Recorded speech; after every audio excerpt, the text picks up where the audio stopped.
Surprise! The horse springs into this level! I bet you will have never expected that.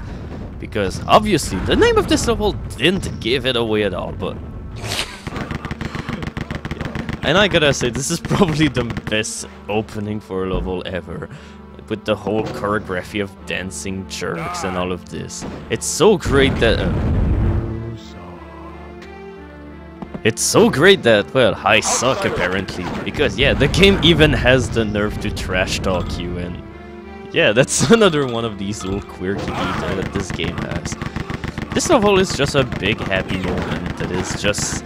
that you would never wish it will end, because, well... this level is incredibly short, but on the flip side, I also like it quite a lot, because... first of all, you've got this little neat foggy effect all around the area right here. There's also this song, which also is pretty cool and atmospheric.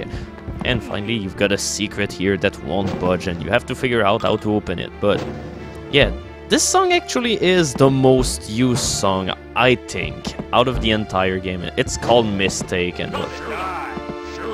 Whoa, whoa, whoa, whoa, that's starting to be a little bit too many people here. We're gonna have to do some little spring cleaning here. And no, you cannot take the puns away from my dead body. I will not allow it. My puns will die with me.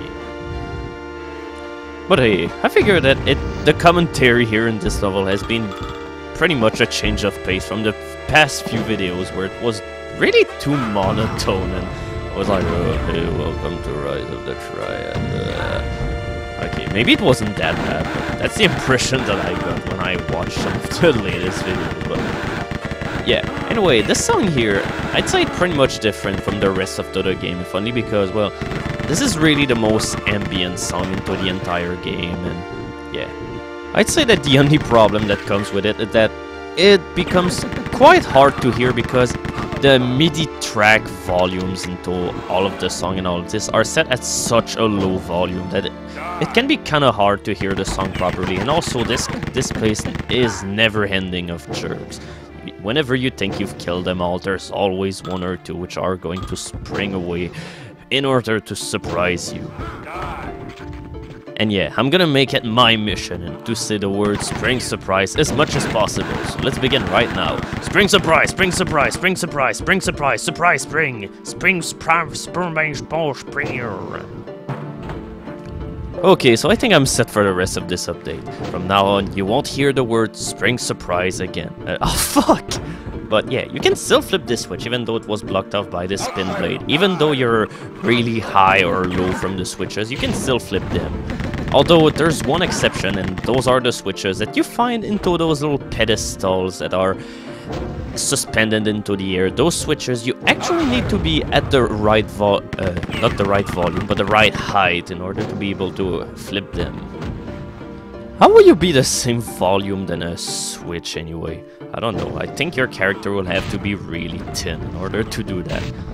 So we're into this giant yard area, which is filled with a whole bunch of enemies, although thankfully those are pretty much all lightning guards and low guard. The area is wide enough so that even when the lightning guards do have bazookas, there won't be any kind of threat, and finally you have your requisite low guards which are taking naps all around the place. This is becoming certainly one of the biggest trademarks into this game. Doomed cyber demons, spider masterminds, baron of hells. This game has napping guards. No wait, I shouldn't even be doing this kind of comparison. I'm trying to make this game look good, damn it.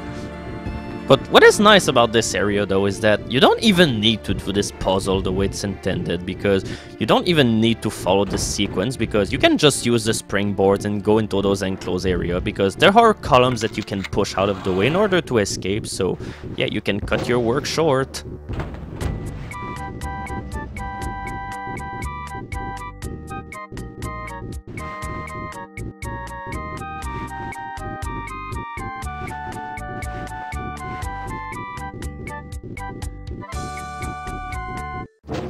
But, and I say with a big but, basically, if you decide to shortcut your way through this puzzle, you won't be able to unlock the secret at the beginning of the level, because one of the switch plates...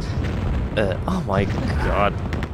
I should just be forever banned of using split missiles, but anyway. If you skip the puzzle, well, this push wall that you see ahead here will not open because one of the touch plates will also open up the walls that lead into this area, in addition to just work your way a little bit further more to the puzzle in order to get the iron key. And yeah, we're already done with this level. This level is really, really short. Short and sweet is how we like them. Also, how nice of the creators of the game to put a firebomb just before this final area, which is infested with 1 million of enemies. So there we go, this is already over, and what's next is obviously the big bad boss of episode 1. Every single episode into this game has up to 6 levels, as well then the final boss level, and finally a secret level, and obviously the final obstacle remains. So, stay tuned for the next video, in which we're gonna conclude episode 1 with episode 1, Boss Area 7, General Darien. Oh, wait, what the hell is happening? That's not supposed to happen at the end of a video. Whoa, whoa, whoa, whoa. Who the hell are you? What are you doing with this bazooka? They'll bury you in a lunchbox.